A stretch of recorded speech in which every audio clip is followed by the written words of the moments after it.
Անկախությունից ի վեր 2025 թվականը առաջին տարին է,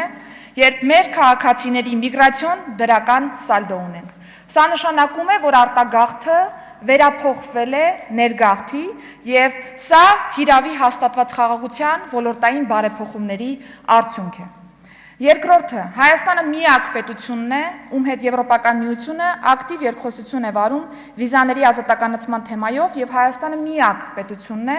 որը ռեկորդային ժամանակահատվածում երկխոսությունից հետո ստացել է գործողությունների ծրագիրը։ Հայաստանը ներդնում է Եվրոպական միության նոր ստանդարտին համապատասխան կենսաչափական համակարգ։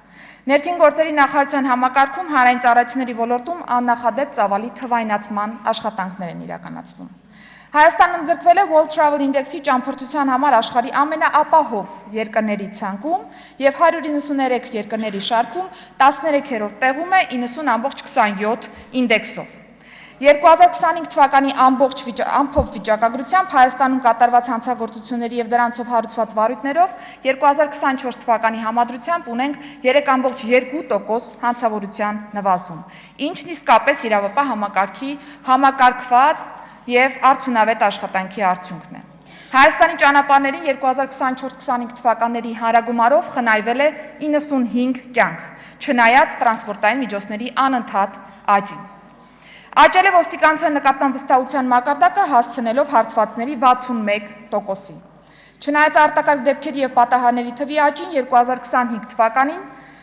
դրանց հետևանքով տուժածների թիվը նվազել է 1601-ով, իսկ զոհերի թիվը 59-ով։ Իսկ այժմ ավելի մանրամասն, հարգելի գործընկերներ։